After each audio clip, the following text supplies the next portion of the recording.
sounds like there's been some developments since we last focused on Flight 370. What have you learned?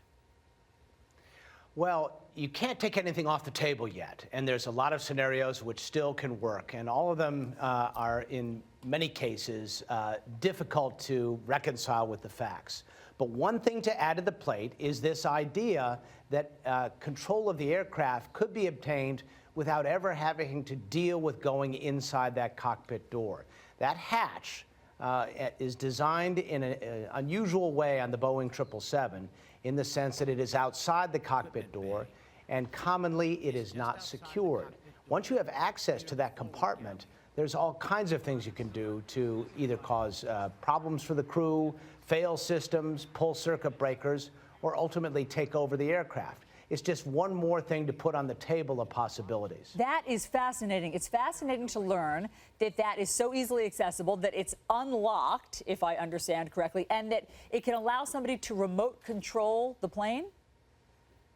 Yeah, it's designed for maintenance, of course, but that little terminal there, once you plug in, I mean, the airplane is nothing more than sort of a flying video game, if you will. It's a fly-by-wire, computer-controlled aircraft, and if you're able to tap into that system, you can change the software, you can control surfaces, you can manage all the systems. And so if you have enough experience, if you have any background as an avionics technician, that sort of thing, you would have the capability of doing this. So I'm not saying this happened, but it's just one more thing to consider. So is the latest thinking on this mystery that this was not an accident and that it was a deliberate act?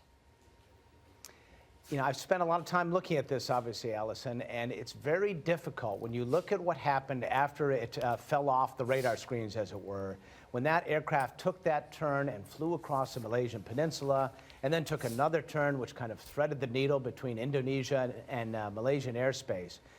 It's almost impossible to come up with a scenario where a human hand is not involved there. There is some sort of deliberate action there. That's something we can say with pretty good amount of certainty. Beyond that, we don't know what human being was twisting those knobs or perhaps on that keypad below decks causing this to happen. So this week we understand that crews have resumed the search in the Indian Ocean. What's different about the search this time?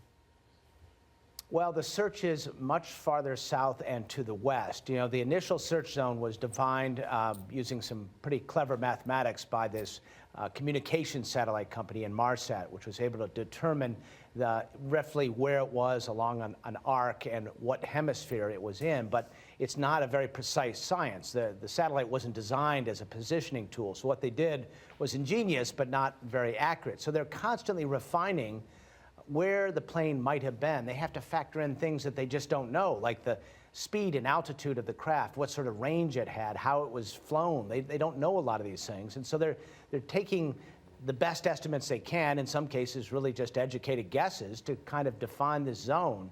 So it's moved a long way away from where the search was occurring before it was suspended. So maybe, just maybe, we'll see something. But it's amazing to me that 7 months later, we haven't seen a seat cushion, an in-flight magazine, or a shoe, or anything from this aircraft. You know, when Air France 447 crashed into the Atlantic in 2009, they fished out 3,000 pieces of floating debris. So where is the debris?